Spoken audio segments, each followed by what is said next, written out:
ससुर भसुर के आगे पर्दा में हम ससुर भसुर के आगे पर्दा में हम लुकाए कहे खाई अपना मर्दा के कमाई खाई अपना मर्दा के कमाई लजाए कहे गम तो गिर गेलो ए भाई सैया जी दिलवा मांगले जिया है बिहार के लाला जिया 2000 साल। तो भैया लोग कैसन बनी रहो लोग, का हाल चाल बा। हमार नाम नितेश बा और हम बनी बिहार पूर्वी चंपारण से। अब भैया हो हम बानी अभी तमिलनाडु में भैया ये काम करी ले भैया, मेहनत मजदूरी करी ले भैया, का करबे भैया, पेट के सवाल बा। रहो लोग तो जानते बानी जग में जरूरी सबसे रोटी और दाल बा, सबसे जरूरी जग में रोटी और दाल बा। तो वे बात है भैया। हमने अभी तमिलनाडु में बानी भैया, हमने भैया कहले बानी टोटल 100 दिन में 100 गो वीडियो बनावे के चैलेंज। तो आज हमार चैलेंज के 12वां दिन, आज बढ़ाइए लागलो भैया हमार, आज वो चैलेंज के 12वां दिन। तो भैया नु अभी हमने एने बताओ तेने लोगन से देखा लोगन हमने नु हेदा काम करनी हो सवेरे से उठ के 2 लाइन काम कहले बने हो सो भैया, आजू 2 लाइन काम कहले बनी हो सो।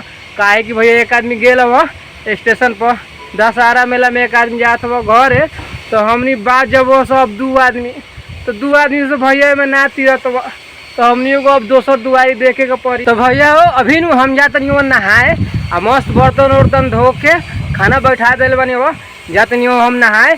नहैला के बाद भैया देख लो लोगन एने ट्रैक्टर लागल हवा, लोड गिरावे के हवा, फुर्सत ना हवा भैया आजू हो।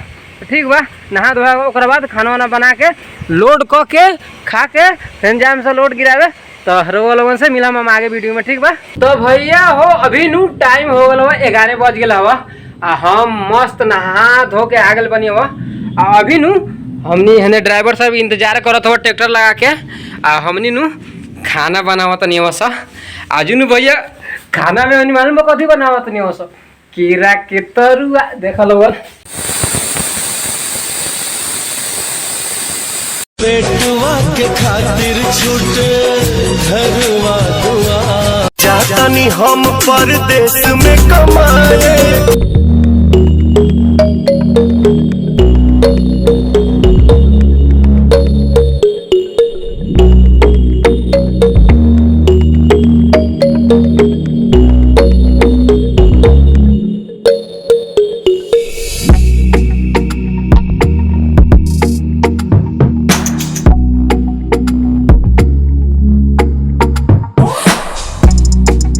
भैया हो अभी नु दिन के 2 बज गल हवा, हमनी के ई दूसर का लोड लेके आगल बनी हवा सब तमिलनाडु के एगो गांव में। देख सकते हैं भैया लोगन, हमनी के नु ई लोड इमे गिरावे के हवा।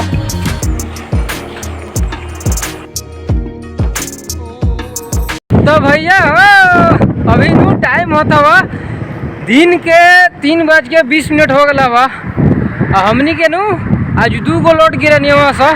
एगो लोड वो जगह पर जहाँ पर कालू लेके गए रही सा, एगो लोड तमिलनाडु के गांव में गए रही है दूसरा जगह। रास्ता में का भेल हुआ नु ईटा के एगो लोड आ गया, तो ड्राइवर साहब ट्रैक्टर लेके चल गए ईटा गिरावे, हमनी के बीच रास्ते में छोड़ दिलवा लगभग 20-25 किलोमीटर अलवा वहाँ से। तो बस पकड़ के अब के बस स्टॉप पर उतर के हमनी जाते नहीं वहाँ से रूम पर। लगता हुआ अभी 10 मिनट यहाँ से जाए में बहुत। और सबसे ज़्यादा केना मंदिर हो इंडिया या कोनो कोना में तो वो साउथ। देख लो एगो हेने मंदिर हो भैया लोग, ये देखी भैया लोग,